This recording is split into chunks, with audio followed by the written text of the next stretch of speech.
100 টাকা হয়, তো লোকে খাবে কি? কোনোদিন ভেবেছে কেউ? ইনকাম করারও তো একটা লিমিট আছে।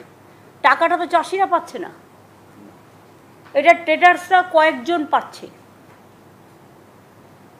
কেন হচ্ছে এটা? কে বলবে? উত্তরটা কে দেবে আমায়?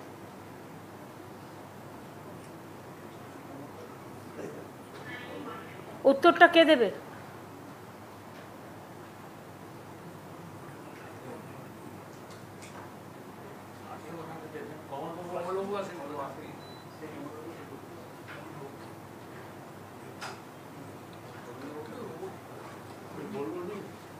তোমার বলে লাভ নেই, তোমার তো শুধু হকারি নিয়ে কাজ, তুমি এটা নিয়ে কেন করবে?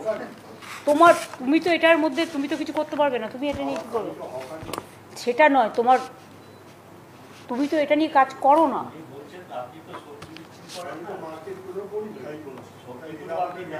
মার্কেটগুলো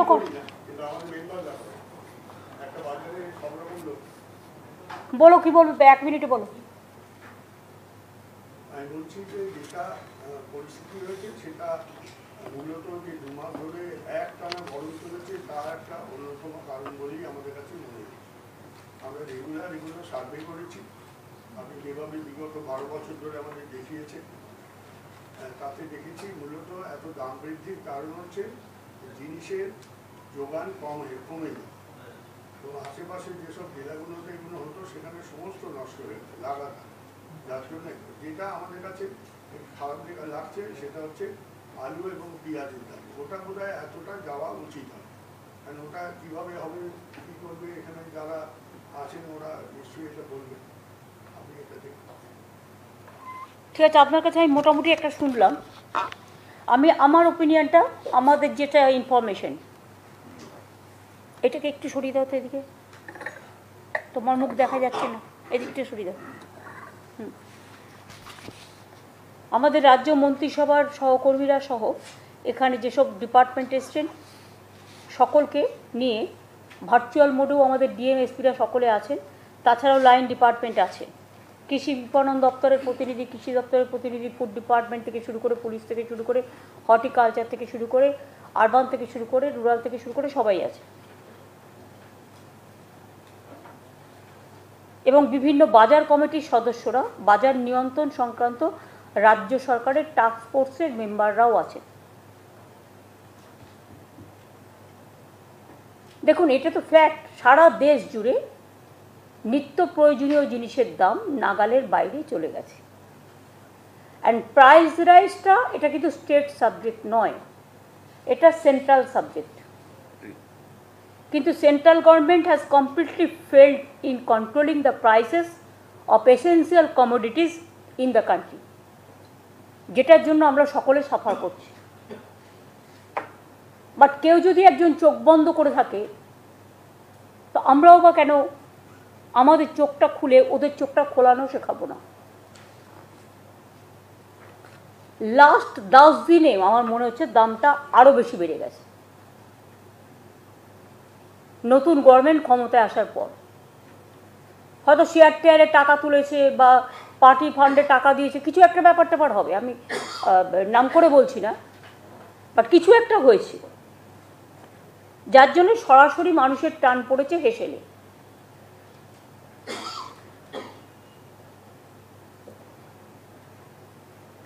তোমরা বলছো তাপ প্রবাহের জন্য, I don't agree with this. তাপ প্রতিবারেই থাকে, এখন ওয়েদার একটু ভালনারেবল আছে, একটু চেঞ্জ হচ্ছে, এখানে গরমও যেমন আছে বৃষ্টিও আছে, দুটোই আছে।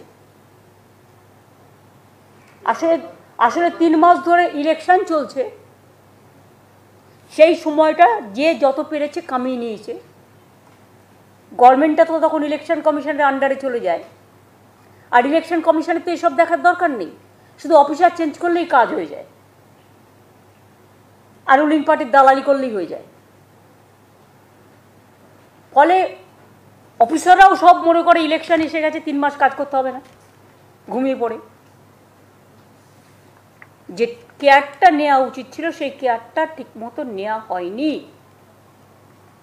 এই 10 দিনে হঠাৎ করে সারা দেশে এত দাম বাড়লো কেন?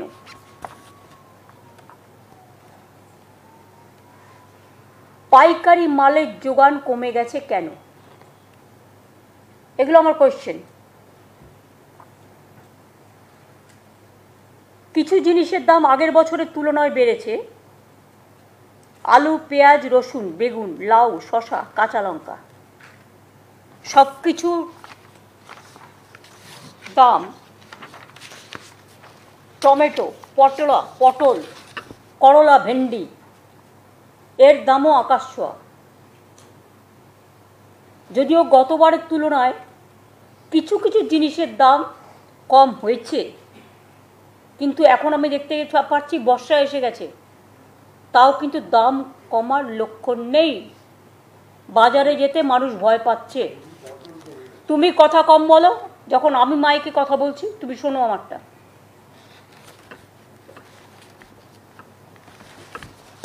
আলুর দাম গত বছর এই সময় ছিল 35 টাকা, এই গত বছর এই সময় ছিল 22 টাকা, কিন্তু এবারে আছে 35 টাকা। কেন হলো কারণটা আমি পরে আসছি। পেঁয়াজ গতবারে ছিল এই সময়ে 35 টাকা। আমি এটা আমাদের স্টেটের কথা বলছি, অন্য স্টেটে এর ডাবল, 3 ডবল। পেঁয়াজ আগের বারে ছিল 35 টাকা, এবারে হয়েছে 50 টাকা। রসুন আগের বারে ছিল 200 টাকা, এবার হয়েছে 280 টাকা। বেগুন গুণ কি তার আমি জানি না, আগের বারে ছিল 120 টাকা, এবারে হয়েছে 140। লাউ আগের বারে ছিল 40, এবারে হয়েছে 50। এমনকি শসা 60 টাকা ছিল আগের বছর, এই বছর হয়েছে 75 টাকা। কাঁচা লঙ্কা আগে ছিল, গতবারের দাম ছিল 60 টাকা, এবারে হয়েছে 45 টাকা, একটু কমে আছে। ঝিঙে গতবারে ছিল 60, এবারে হয়েছে 65। টমেটো গতবারে ছিল 120, দিল্লিতেও টমেটো 100 টাকা, এখানে 80 এবারে। পটল গতবারে ছিল 55, এবার হয়েছে 35।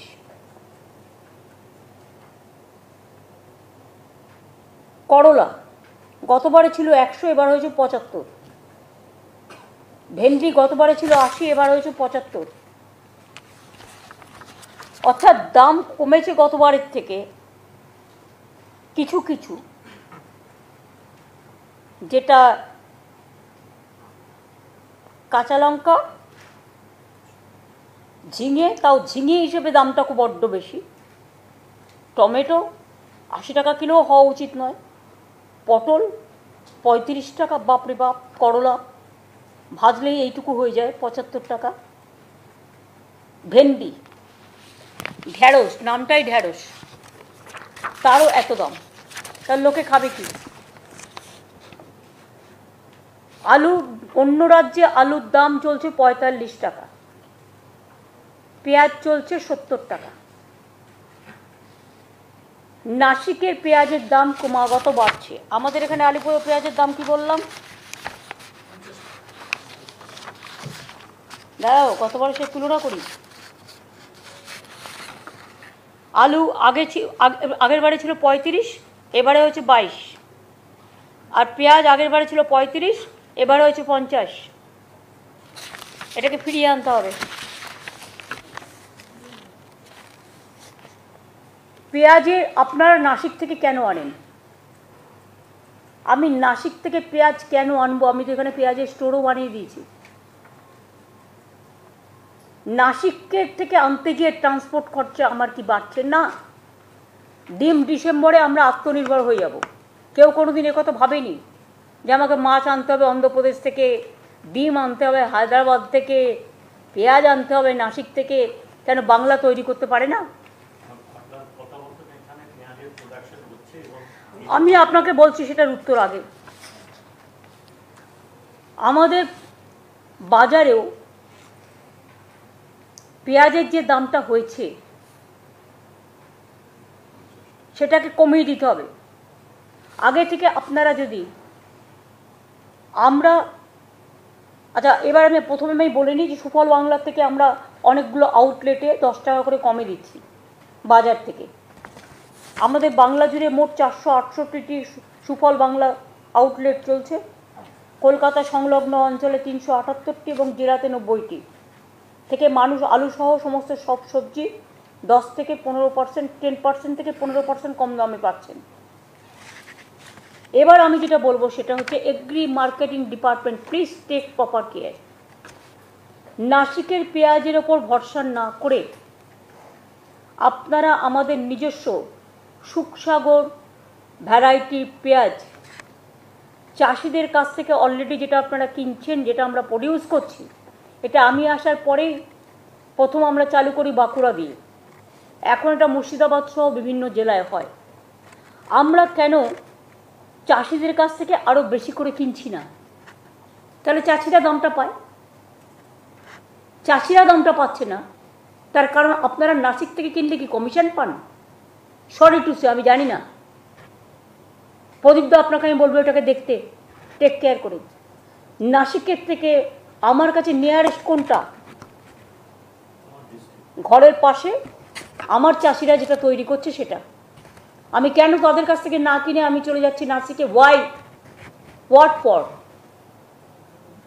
হ্যাঁ বলো।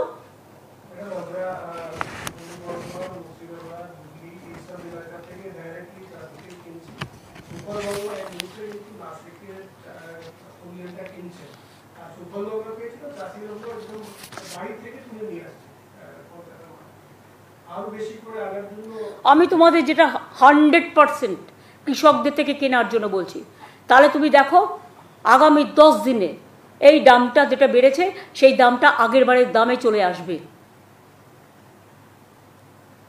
যখন তোমার কাছে ওয়ে আছে, তুমি ওয়েটাকে ইউটিলাইজ করছো না কেন?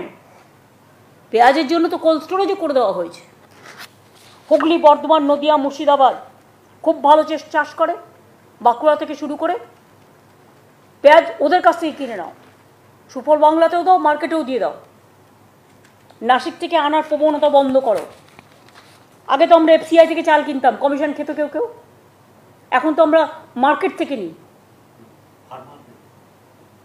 ফার্মারদের কাছ থেকে, কৃষকদের কাছ থেকে, যেটা রেশনে আমরা দিই, তাতে ফার্মার্সরাও লাভবান হয় আর ভালো চালটাও আমরা পাই, দুটো কাজই হয়।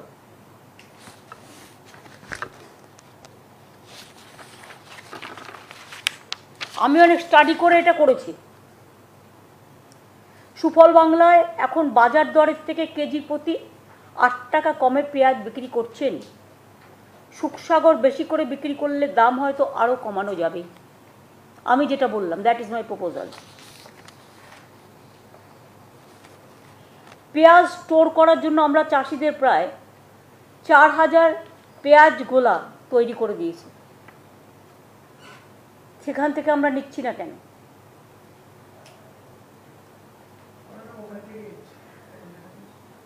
আরো আছে 4000, সংখ্যাটা কম নয়। পেঁয়াজ তো সেদ্ধ করে লোকে ভাত খায় না, ভাতের সাথে একটা পেঁয়াজ নেয় বা তরি তরকারিতে দেয়, এটা তোমাদের মাথায় রাখতে হবে। 4000 পেঁয়াজের গোলা আছে, যতটুকু ওদের লোকাল প্রয়োজন রেখে বাদ বাকিটা নিয়ে নাও, কিনে নাও।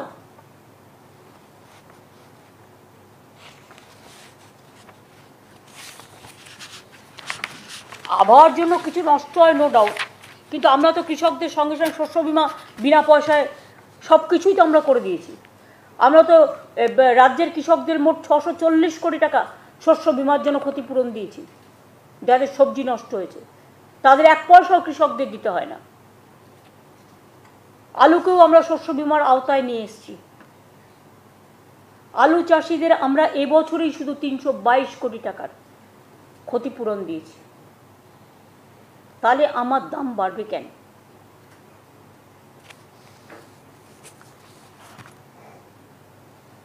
দু 2019 সালে আমরা এই শস্য বিমা টিমাগুলো চালু করেছি বিনা পয়সায় রাজ্য থেকে, সেন্ট্রাল থেকে 1 পয়সাও আমরা নিই না।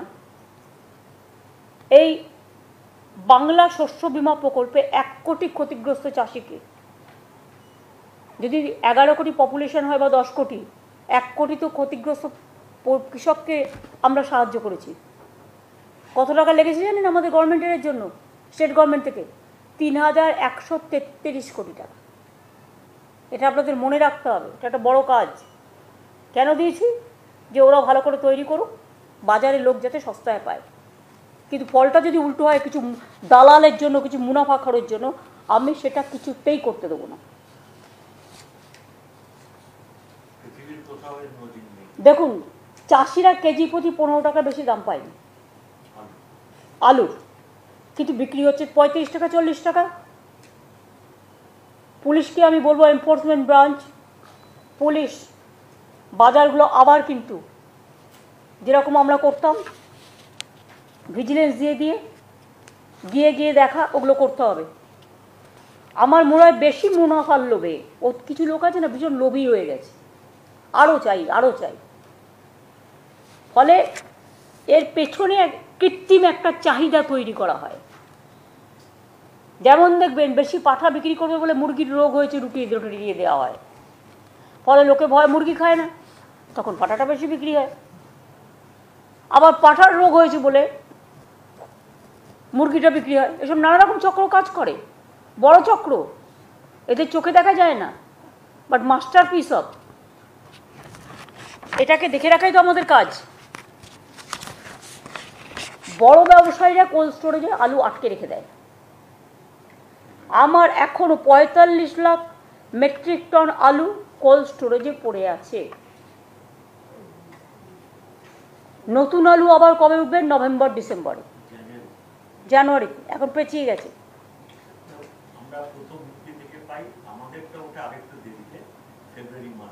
দাঁড়ান, এসব আপনার বলার দরকার নেই, বুদ্ধি খরচ করুন। যেটা হচ্ছে, ধরুন মোট 60 লাখ মেট্রিক টন আলু কোল্ড স্টোরেজে ছিল, সেখান থেকে বেরিয়েছে 15 লাখ মেট্রিক টন।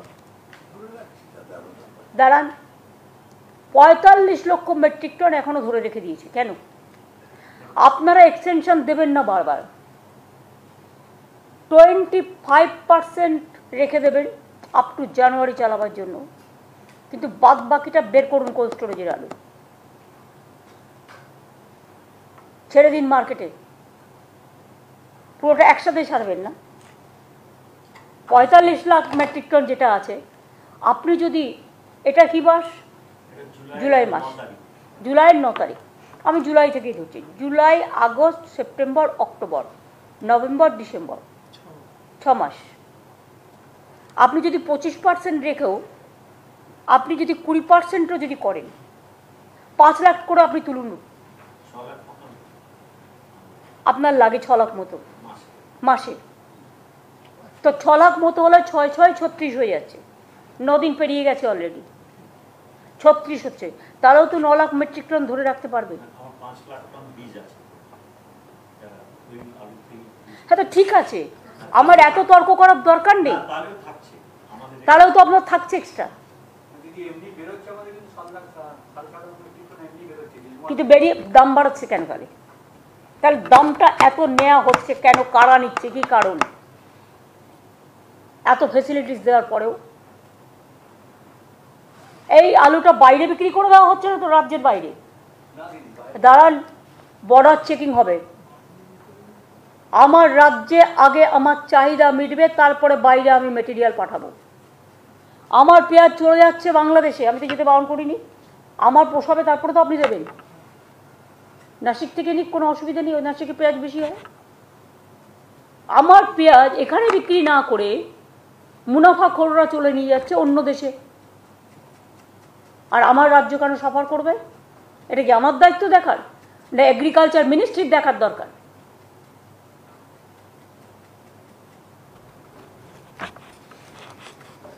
তাহলে বাজারে আলুর স্টেডি সাপ্লাই রাখতে হবে যাতে মানুষ বাঁচে। 6 লক্ষ মেট্রিক টন করে বের করুন, তাহলেও কিন্তু বীজের আলু থাকবে আপনার কাছে। আর বীজের আলু তো আপনারা এক্সট্রা বীজ তৈরিও করতে পারেন, আমি সে কথাই বলছি, আরও করতে হবে। আগের বারেও মনে রাখবেন, নতুন আলু আসার পরেও পুরনো আলু কোল্ড স্টোরেজে পড়েছিল, সেইগুলো তো নষ্ট হয়ে যায়, কালছে হয়ে যায়, একটা গন্ধ হয়ে যায়, একটা দাগ হয়ে যায়, তাতে তো যে রাখছে আলুটা তারও ক্ষতি হচ্ছে। নতুন আলু আপনার যেই উঠবে আপনি 5% রেখে বাদ বাকিটা বাজারে ছেড়ে দিন।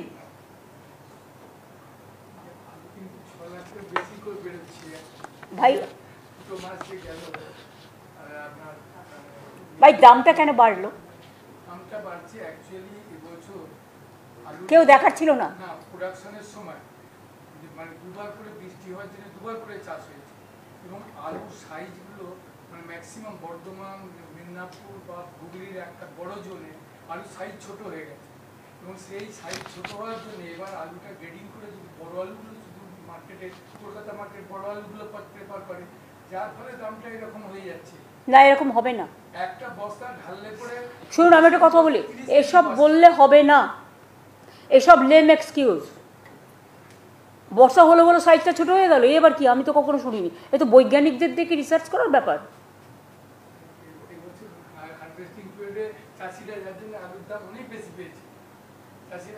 চাষিরা দাম পাক, চাষির আলু আমি কিনি, আমি সে সুযোগ দেবো।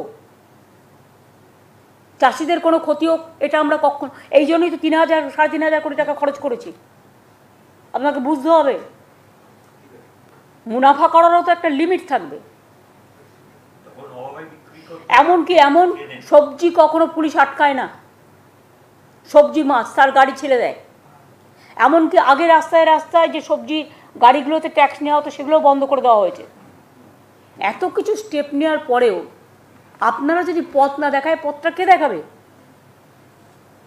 হোর্ডিং করছে কারা, খোঁজ রাখুন। এটা এসটিএফ, সিআইডি, ইডি মানে এনফোর্সমেন্ট ব্রাঞ্চ, আইবি এটার উপরে নজরদারি করবে। এই সুযোগে কেউ কিন্তু টাকা নেবে না কারো কাছ থেকে, এটা আমি অ্যালার্ট করে দিলাম ডিএমএসপিদের। মনে রাখবেন, আমরা কাজটা করছি মানুষের জন্য। আমি যদি কোথাও শুনতে পাই এই জন্য কারো কাছে কোনো এক্সটর্শন করা হয়েছে, সে যেই হোক তার বিরুদ্ধে অ্যাকশন নেওয়া হবে।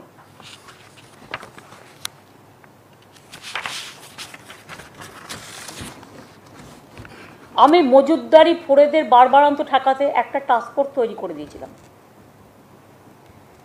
যাতে agri marketing, police, agriculture department, ARD department, আজকে বিবেক এসছে, ARD department, cooperation, horticulture, food and supply, এসব ডিপার্টমেন্ট থেকে প্রতিনিধিরা আছেন, বাজার সমিতির লোকেরাও আছেন। টাস্কফোর্সের কাজ ছিল বাজারের দাম নিয়ন্ত্রণ করা। তারা এখন কি করছে? তারা কি টাস্কফোর্সের মিটিং করছে এখন রেগুলারলি, নাকি ইলেকশনের সময় 3 মাস সব ঘুমিয়েছিল? ইলেকশন তো মাথায় আসা নয়। একটা ইলেকশন আসা মানে ডেভেলপমেন্টের 12টা বাজিয়ে দেওয়ার, মানুষের উপর প্রেশার দেওয়া। কেউ কোনো কিছু দেখে না। আমি এখন থেকে অর্ডার দিচ্ছি, ইনস্ট্রাকশন দিচ্ছি। If you think it's a instruction, yes, 7 দিন পর পর এই মিটিংটা কম্পালসারি করতে হবে, যাতে চিফ সেক্রেটারি, হোম সেক্রেটারি এবং ফাইন্যান্স সেক্রেটারিকেও আমি ইনক্লুড করে দিলাম।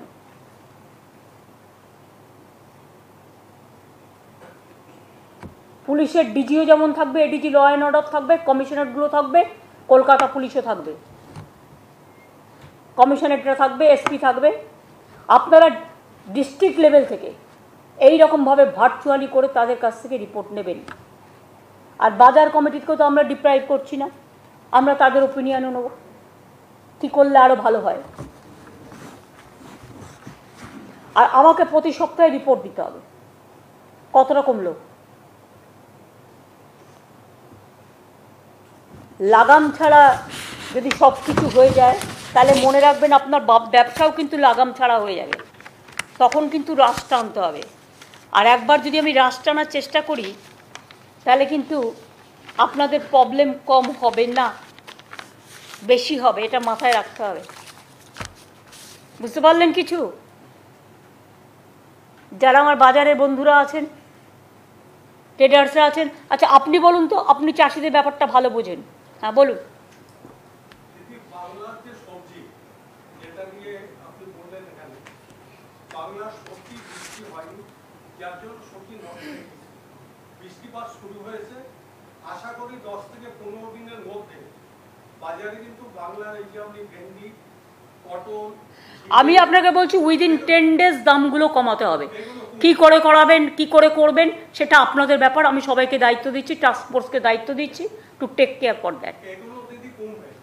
এটা আপনার একটু বৃষ্টি আরম্ভ হয়েছে, এখনই আস্তে আস্তে সবজি হচ্ছে, এই গরমে গাছে ফুল হচ্ছিল এত। তাই আমি তো রোজ ডালা ডালা করে এক ডালি করে ফুল নিয়ে আমি ঠাকুরকে দিই।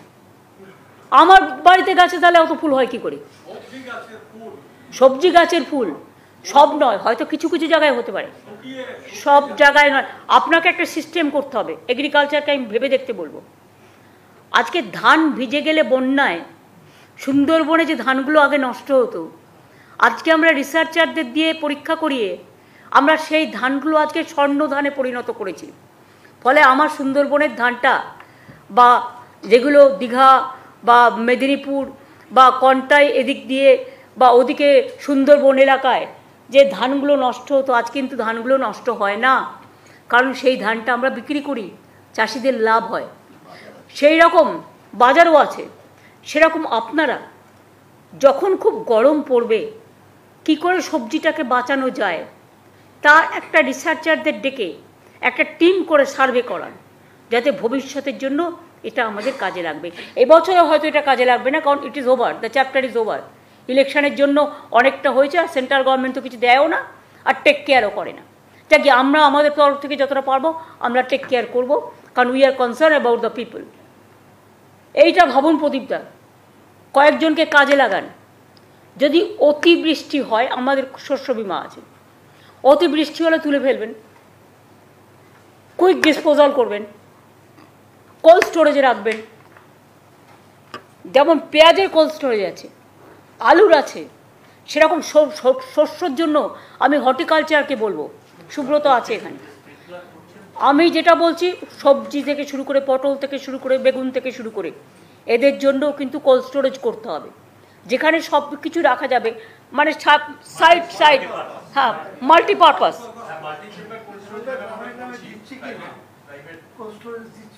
না সম্বন্ধে আমি সেটা বলছি না, ছোটো ছোটো করছেন মাল্টি স্টোরেজ, মাল্টিপারপাস কোল্ড স্টোরেজও আপনাকে করতে হবে। সেরকম হলে স্পিডি তুলে নিয়ে সেখানে রাখবেন, চাষিদের ন্যায্য দাম যাতে তারা পেতে পারে, আর আমিও মার্কেটে বাজারটা দিতে পারি। এটা হর্টিকালচার ডিপার্টমেন্টের কাজ, টেক কেয়ার সম্বন্ধ। আর অতি গরমে যদি সবজি না ফলে, সেখানে what is the procedure, how do we do it?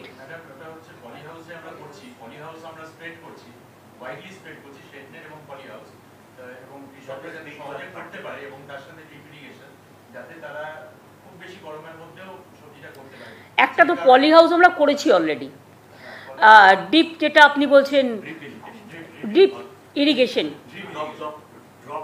করে জল দেওয়া, এগুলো তো জল ধরোটাকে কাজে লাগিয়ে, জল ভরো এখানে কে দেখে? কোন প্রিন্সিপাল সেক্রেটারি কে আছেন? প্রভাত মিশ্রকে বলে দেবেন। আমি সেটাই বলছি, শুনুন, আমি আবার বলছি, জল ধরো কত পুকুর কেটেছি আমরা, কোনো হিসেব আছে? নিশ্চয়ই ওটা এখন 2 লাখ 2.5 লাখে পৌঁছে গেছে, আগে একটাও ছিল না, তার বেশি আছে। আমার টার্গেট ছিল, আমি প্রথম যখন ক্ষমতায় এসেছিল আমি বলেছিলাম আমরা 5 লাখ বা কিছু না, আমরা 50,000 বা কিছু একটা করব, হ্যাঁ। অথচ সেটা কিন্তু এখন প্রায় বেড়ে আমার মনে হয় 3-4 লাখও হয়ে গেছে। এক্স্যাক্ট ফিগারটা আমি চাইছি প্রভাতের কাছ থেকে, সিএস জোগাড় করে দেবে। 5-এর ওপর যদি হয়ে গিয়ে থাকে, তাহলে জল ধরো তো গ্রামের কাছে কাছে, প্রত্যেকটা জেলায় জল ধরো। বেশি জল হলে ওই জলটা তারা না ধরে রাখে, ফলে বন্যা থেকে অনেকটা বাঁচায়। আমি একটা উদাহরণ দিচ্ছি, দেখুন, আমি উদয়নারায়ণপুরে বন্যায় প্রতি বছর গিয়েছি। উদয়নারায়ণপুর আমতা অরূপরা জানি, পুলকরা জানি। আমি আগে দেখতাম ডিবিসির জালে যে জায়গাগুলো ভেসে যেত, গতবার তার আগের বারে যখন আমি গেলাম, আমাকে পুলকরা বোঝালো, রাজারা বোঝালো যে দিদি দেখো, আগে কিন্তু জল যত পর্যন্ত আসতো, এখন কিন্তু জলটা তার থেকে 1 কিলোমিটার কম আসে, কমে আসে। তার কারণটা হচ্ছে আমরা যে চেক ড্যাম করেছি, আমরা যে জল ধরো করেছি, তাতে জলটা চলে যাচ্ছে, অ্যাবজর্ব করে নিচ্ছে। এবং এই জল ধরোতে আমাদের মৎস্যের কাজেও লাগছে। আর ফিশারি ডিপার্টমেন্ট দেখার মনে হয় লোক নেই ভালো। ফিশ তৈরি কি হচ্ছে, ডিমে যেমন আমরা সেলফ সাফিসিয়েন্ট হয়ে যাচ্ছি ডিসেম্বরে, এটা একটা বড় কাজ করেছে বিবেক। ফিশারিটা কি করেছে? আমি যে মাছ, একটা বড় মাছ তৈরি করতে 2 বছর লাগে, আমি 70টা অ্যাগ্রো যে পন্ড আছে, না আমি করেছিলাম, তাতে আমি বাড়াচ্ছিলাম, সেগুলোর কি খবর, কোনো খবর আছে? ময়না মডেলও করা হয়েছিল, তাতে কি সব খেয়ে নিচ্ছে না রেখে দিয়ে মাছগুলো বড় করছে? মাছগুলো খুবই বড় হচ্ছে, একটু টেস্ট কম হচ্ছে ব্রয়লারের মতো, কিন্তু ওজন হচ্ছে ভালো এবং বাড়ছেও প্রোডাকশন। এছাড়াও আপনি যে বলেছিলেন, তো বড় মাছ হলে টেস্ট একরকম হবে, কচি মাছের টেস্ট একরকম হবে, খুব স্বাভাবিক। এটা অস্বাভাবিক কিছু নয়, বরঞ্চ এমন কিছু আমরা ইউজ করতে পারি কিনা যেটা হচ্ছে এনভায়রনমেন্টালি ফ্রি, সেটা কথা বলে যাতে টেস্টটা বাড়ে। আমরা আপনি যেরকম বলেছিলেন ছোট ছোট ওই জল ধরোর জায়গায় আমরা দেশি মাছগুলো চাষ শুরু করেছি, নাম দিয়ে মৌরলা, পুঁটি, তাদের প্রোডাকশন কম, আমাদের মৌরলা, পুঁটি টুটি এগুলো লোকে বেশি খায়। এগুলোর খুব ডিমান্ড, কিন্তু দাম খুব বেশি। হ্যাঁ, তাই এত জল ভরো যদি এত পুকুর কাটা হয়ে থাকে, তা সেখানে প্রত্যেকটা জায়গায় যদি আমরা চাষ করি, শোনো, মাছের চাষের প্রবলেম কি, মাছের চারার জানো, ছাড়বে 100, দাম নেবে 5 লাখের। কেউ এতে খুব ইনকাম করবে খাবো বলে, এটা যেন একটা খাওয়ার জায়গা হয়ে গেছে। এই জায়গাটাকে বন্ধ করতে হবে।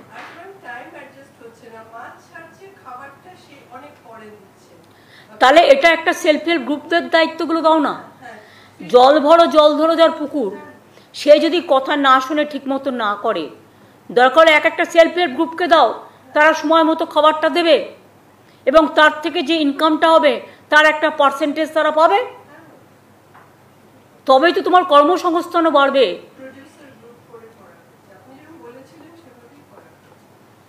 কিন্তু আরেকটু তোমাদের নজর দিতে হবে,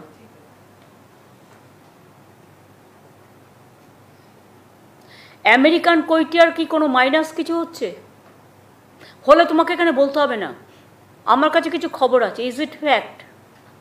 আমেরিকান কই যেটা বলতো তেলাপিয়া, ওটা মানুষ বেশি খায়। তেলাপিয়ার কোনো মানে শরীরের দিক থেকে কোনো নেগেটিভ ইম্প্যাক্ট আছে কি?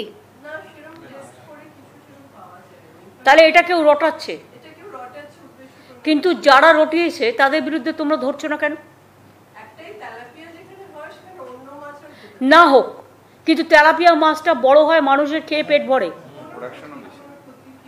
এবং প্রোডাকশনও বাড়ে। তাহলে তেলাপিয়া মাছে যদি নেগেটিভ ইম্প্যাক্ট না হয়, তাহলে কারা রটালো যে তেলাপিয়া মাছ খেলে ক্যান্সার হবে, খাবেন না? এবার আমিও তো তাই জানি, তাহলে আমিও ভুল জানি। যারা রটিয়েছে চালাকি করে, এর মধ্যে নিশ্চয়ই কোনো একটা দুষ্টু চক্র কাজ করেছে। তাহলে এখন আমরা মিটিংয়ে বলে দিচ্ছি, তেলাপিয়া মাছ খেলে এসব কিছু হবে না, কোনো নেগেটিভ কিছু নেই, তোমরা এটা অলরেডি টেস্ট করেছো।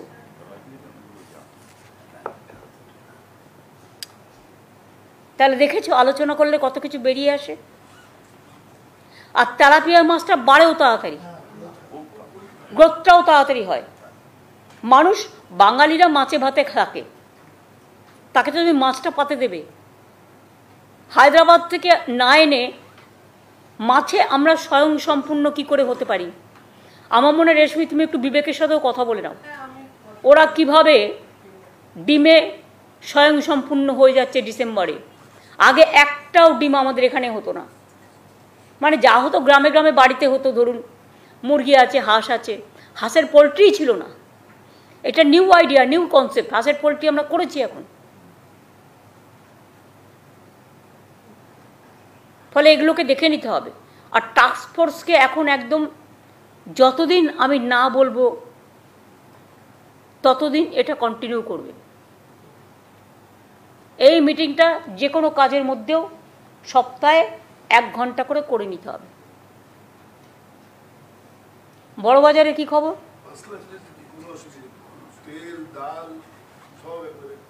হোলসেল মার্কেট কি বেশি দামে বিক্রি করছে?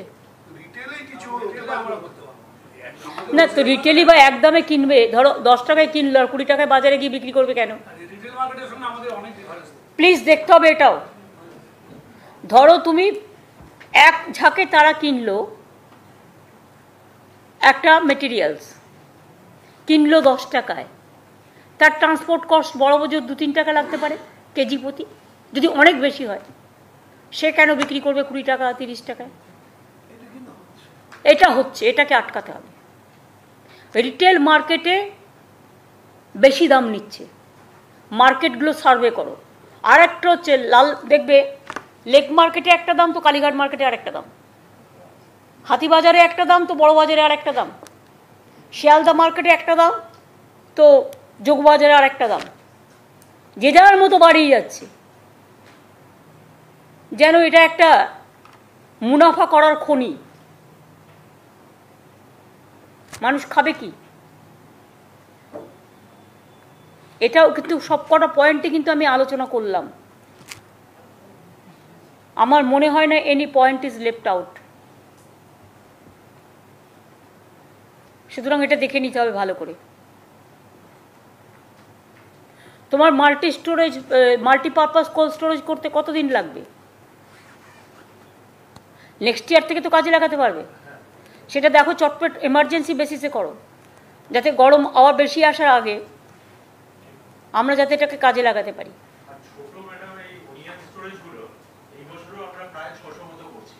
বাহ, খুব ভালো, আরও 600 হচ্ছে কোল্ড স্টোরেজ। আরও অনিয়নটাকে বেশি করে তৈরি করবার জন্য গ্রামগঞ্জে চেষ্টা করতে হবে। দিদি আমি একটা কথা বলবো, এই মাল্টিপারপাস কোল্ড স্টোরেজ নিয়ে আমি অনেক ডিপার্টমেন্টে, আপনার হর্টিকালচারেও গেছি, কিন্তু সবজি যে আমরা সংরক্ষণ, যেমন আমরা মনে করি শীতকালে কপি বেগুন অনেক সস্তা থাকে, টমেটো অনেক বেশি সস্তা, তখন এটা সংরক্ষণ করা যায় সারা বছরের জন্য। কোনো টেকনোলজি পাচ্ছি না, সবাই বলছে না 15 দিন 1 মাসের বেশি থাকে। আমি অনেক আলুর মতন সব সবজি এরকম 6 মাস 7 মাস থাকে, সেটা টেকনোলজির ব্যাপার না, এটা ওর যে কম্পোজিশন এটা 5-7 দিন থেকে শুরু করে 3 উইক অবধি থাকে। শুধুমাত্র গাজর ছাড়া আমি যেটা খবর না না, এবার প্রদীপদা আপনাদের আমি একটু ডিফার করছি, সত্যিনাথ ঠিক বলেছেন, আমি একটু ডিফার করছি, এটা আমার just common sense. I may be wrong also, cross check করে নিন, কারণ আমার তো এটা আইডিয়া নেই, আমি আন্দাজে বলছি।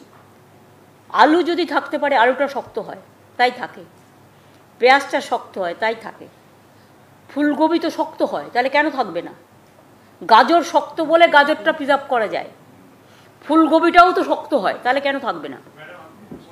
ইয়েস, ডিহাইড্রেট করে রাখা যায়। গাজর আপনি ঠিকই বলেছেন ম্যাডাম। আপনি কি করবেন সেটা আমি জানতে চাইছি না, রাখতে হবে। হ্যাঁ, গাজর আপনি ঠিকই বলেছেন, ওটা প্রায় 7 থেকে 9 মাস থাকে গাজর। আর ফুলকপি থাকে 3 থেকে 4 সপ্তাহ। আর তার কারণটা কি? ফুলকপিও তো শক্ত। এটা ম্যাডাম, এটা ওদের প্রপার্টি, মানে এটা ডিহাইড্রেট করে রাখা যায়। ডিহাইড্রেট করে যায়, এটা ময়েশ্চারটা বেরিয়ে যায়, কপিটা নষ্ট হয়ে যায়। এটা কি করে বাঁচানো যায় সেটা তো দেখার দায়িত্ব। নতুন করে আমরা কিছু ভাববো না, ঠিক ভাবুন, আসুন ভাবি, আমরা রিসার্চ করে নিন। ওলকপি তো শক্ত, কেন নষ্ট হবে? গাজর থাকলে ওলকপি থাকবে না কেন? আপেল থাকছে দিদি, আপেল থাকছে। আপেল থাকছে, বাঁধাকপি বলতে পারেন নরম হয়ে যাচ্ছে, ফুলকপি তো হওয়ার কথা নয়, ওলকপি তো হওয়ার কথা নয়, মূলো তো হওয়ার কথা নয়, আপনাকে তো সাবস্টিটিউটও দিতে হবে। এগুলো রিসার্চ করে টেকনোলজি বের করুন, তাহলে দেখবেন 3 সপ্তাহেরটা 3 মাস হয়ে যাবে। 3 মাস হয়ে গেলেও তো কিছুটা লোকে পাবে, যখন খুব দাম বাড়বে এগুলো বাজারে ছেড়ে দিন।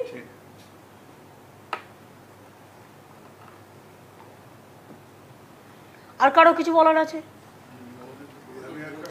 হ্যাঁ, যে ভ্যান্ডার যে টিকিটটা যে আমরা রেল থেকে আমরা ব্যবহার করি, যেটা ওটা আপনার 60 কিলো পর্যন্ত আমাদের মানে পারমিট থাকে, এর বেশি আমাদের থাকে না।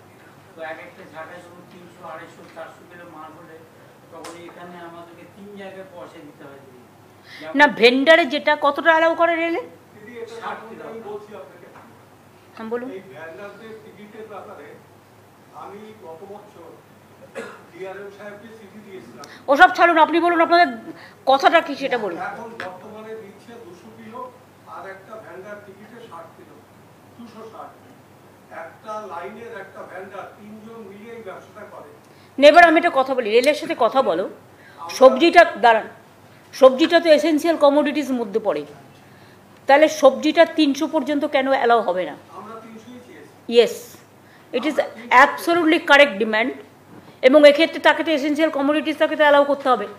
আমার গাড়ির সামনে দিয়ে যদি অ্যাম্বুলেন্স যায়, আমি ফার্স্ট অ্যাম্বুলেন্সটাকে ছাড়ি, তারপরে আমি গাড়ি চালাই। It's a common sense. সব দিয়ে ব্যবসা হয় না, কিছু কিছু জিনিস আছে যেগুলো ব্যবসার জন্য জনস্বার্থে একটা, যেটা বলে যে এই কাজ, কর্পোরেট কাজ, যেটা আমরা বলি যে তোমার সিএসআরে কাজ করি, সুতরাং এটাকে ওরা এই হিসেবে দেখছে না কেন? এত মুনাফা করবে, টিকিটের দাম এত বাড়াবে, এত লোক যাতায়াত করবে, চেপড়ে চেপড়ে যাবে, রোজ অ্যাক্সিডেন্ট হচ্ছে, রোজ টিকিটের দাম বাড়ছে, আর তুমি ভেন্ডার্সদের কেন 300 পর্যন্ত অ্যালাউ করবে না? এটা গভর্নমেন্ট থেকে আমরা টেক আপ করবো। তিনভাবে পয়সা দিচ্ছি দিদি, আপনার ধরুন শুন, বুঝে গেছি, 3 ভাবে, মানে 300 টাকা তাকে 3 বার টাকা দিতে হচ্ছে। কেন? এদের জন্য কেন? যে স্টেশনটা স্টেশন পয়সা নিচ্ছে, ট্রেনের মধ্যে একসঙ্গে পয়সা নিচ্ছে, আবার শিয়ালদা প্ল্যাটফর্মে টিটিআর নিচ্ছে। মানে 3টে জায়গায় টাকা দিতে হচ্ছে, যেখান থেকে উঠছে, যেখান থেকে নামছে, আবার মাঝে বলে এটা হবে না, যেখান থেকে উঠবে সেখানে একবারই দেবে, একবারই দেবে। ঠিক আছে, আর এনি সাজেশন? আমাদের একটু কাজ ছিল, বলুন, দুটো এক্সরে মেশিন তো আমি আমরা বসে বলুন, বসে বলুন। পোস্তা মার্চেন্ট থেকেও দুটো এক্সরে মেশিন তো আমি করিয়ে দিয়েছিলাম। আমাদের কিন্তু দুটো রুরাল হসপিটাল ছিল, ডায়ালিসিসও আমরা করিয়ে দিই। একটা ডোমজুড়, একটা জগৎপুর। ডোমজুড়ে আমাদের এমপি ল্যাডের টাকা আর পঞ্চায়েত এমএলএর টাকা, পঞ্চায়েত সমিতি থেকে একটা আপনার ডায়ালিসিস মেশিন বসানো হয়েছে। আমি নিগম সাহেবের সাথে দেখা করেছিলাম, উনি বললেন যে আপনার কনকারেন্স ছাড়া আমি দিতে পারবো না, নাকি এটা এমএলএ ল্যান্ডে যদি না থাকে সিস্টেম তাহলে হবে না। না, এমএলএ ল্যান্ড থেকে হয়ে গেছে, মেশিন কেনা হয়েছে, এভরিথিং কমপ্লিট, তাহলে ওটা লাগানো হচ্ছে না। বলছে আপনার কনকারেন্স। এটা কি তুমি করেছো? হ্যাঁ, ওই ডিপার্টমেন্ট। দা আমি দেখে নিচ্ছি, এটা রিপোর্ট চাও তো, কি ব্যাপার, করতে পারে কি না, কি প্রবলেম। যদি আরো দুটো মেশিন পোস্ট থেকে দেবে, আমাদের কথা হয়ে গেছে, একটা বসানো হয়েছে, তাহলে কি আপনার জাঙ্গিপাড়া, চণ্ডীতলা, আপনার উদয়নারায়ণ, এই আপনার উদয়নারায়ণ, সাঁকরাইল, ডোমজু, তোমরা করে নাও, করে নিয়ে ম্যান পাওয়ার চাই, ম্যান পাওয়ার তখন গভর্নমেন্টকে দিতে হবে। পিপিপি মডেলে করলে প্রবলেম হচ্ছে, জনগণ ভাবে গভর্নমেন্ট টাকা নিচ্ছে, এটা আমি করতে দেবো না। দিলে তুমি এমনি দাও, না দিলে তুমি ঘরে রেখে দাও। স্বাস্থ্যসাথী কার্ডে বলেছিলাম, নিগম সাহেব বলেছিলেন যে আপনি স্বাস্থ্যসাথী কার্ডে যারা হোল্ডার তাদেরই আপনি ফেসিলিটি চেক করে বলুন। এটা চেক করে বলবো, চেক করে বলবো। আমরা মেশিনটা ডোনেট করতে পারি। হ্যাঁ, কিন্তু বাদবাকি তার ম্যান পাওয়ারটাকে তাকে দিতে হবে, সেই জন্যই প্রবলেম হচ্ছে। এটা ভাবুক ভেবে যদি কোনো রাস্তা বের করতে পারে, করে আমায় দেখাবে। সেটাকে মেনটেনেন্স করে, আর তারপর পিপি, যেই আমি পিপিপিতে দেবো, সঙ্গে সঙ্গে সে 50% টাকা নিতে শুরু করবে। আর স্বাস্থ্যসাথীকে আমি এই জন্য দিইনি, কেউ ব্যবসা করবে তার জন্য স্বাস্থ্যসাথী নয়, মানুষের চিকিৎসা করবে সেই জন্য স্বাস্থ্যসাথী। ওটা সিএসের সাথে কথা বলে নিয়ে আমায় জানাবে। আমি তো নিশ্চয়ই চাই রুরাল হসপিটালগুলো পাক, কিন্তু সেখানে ম্যান পাওয়ারটা দেখে নিতে হবে কোথায়। একটা কিডনি ডায়ালিসিস মেশিন দিলেই হবে না, সেই এক্সপার্ট লোক সেখানে অ্যাভেলেবেল কিনা দেখতে হবে। বললাম তো, বললাম তো। না না, ওটা অনেক সময় ডায়ালিসিস করতে হতে সিরিয়াস হয়ে যায়। অত সস্তা নয়, মেশিন রেডি থাকলে হবে না, তোমার লোক রেডি দরকার, সেই লোক আছে কিনা দেখতে হবে। ভেন্টিলেশনে চলে যায় অনেক সময়। এক্সরে মেশিন তো আমরা দুটো করিয়ে দিই। সেইগুলো তৈরি করে সেই হসপিটাল তোমার আইসিসিউ নেই, তুমি হয়তো বসিয়ে দিলে, তোমাকে দেখে নিতে হবে কোন মেশিন কোথায় প্রযোজ্য, কোথায় বসবে, দ্যাট ইউ ক্যানট ডিসাইড। এটা হেলথ মিনিস্ট্রি দেখে নেবে কোথায় বসলে তার ম্যান পাওয়ার আছে, এবং প্রবলেম হয়ে গেলে পেশেন্টের তাকে টেক কেয়ার করার ক্ষমতা আছে। পুলিশের কিছু বলার আছে? ঠিক আছে, আমরা এনফোর্সমেন্ট ব্রাঞ্চের মাধ্যমে প্রত্যেক জেলা থেকে খবর নিচ্ছি ম্যাডাম, যে কোন জিনিসের দাম কত বাড়ছে, সেটা আমাদের চার্ট বানানো আছে ম্যাডাম। কাল থেকে রেগুলার মনিটরিং হবে, কোন দিন কি হচ্ছে। আর আমি বলে দিয়েছি আগামী 10 ডেজের মধ্যে কন্ট্রোল করতে হবে। We have to control it.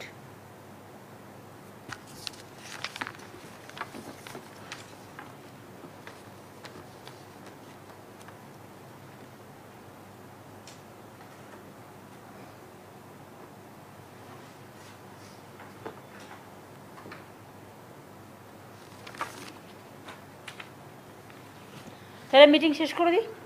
Thank you সবাইকে। দিদি, একটা কথা বলবো, এতক্ষণ মিটিং এখন শেষ হয়ে যায়। 1 মিনিট দাও। সেটা হচ্ছে পূর্ব কলকাতার যে ভেলিগুলো আছে, সেই ভেলিগুলোয় যারা চাষ করে মাছ চাষি, ওরা আমাদের ভেলি। ওরা যেভাবে চাষ করে, ওরা করে কি এই নর্দমার জলটা ইরিগেশন ডিপার্টমেন্ট। শুনুন, এ ব্যাপারে একটা ভেরি নিয়ে পলিসি আমরা করেছি, সেই কমিটি সেটা দেখছে। ভেরি পলিসিটা হয়েছে তো, দেখে না। ভেরি পলিসি অলরেডি আমাদের হয়ে গেছে তৈরি। মানে অদ্ভুত টাইপের ওটা, ওই ময়লাটা খাদ্যে পরিণত হচ্ছে, কনভার্ট। ওটা নৈতিক ব্যবস্থা আপনি জানেন না। ওইটাই বলছি, ওরা সব এটা করে তো, কিন্তু কিছু প্রবলেম। ওরা ওগুলো খেয়ে বেঁচে থাকে, ছাড়ুন। সব ব্যাপারে মাথা ঘালমালে এই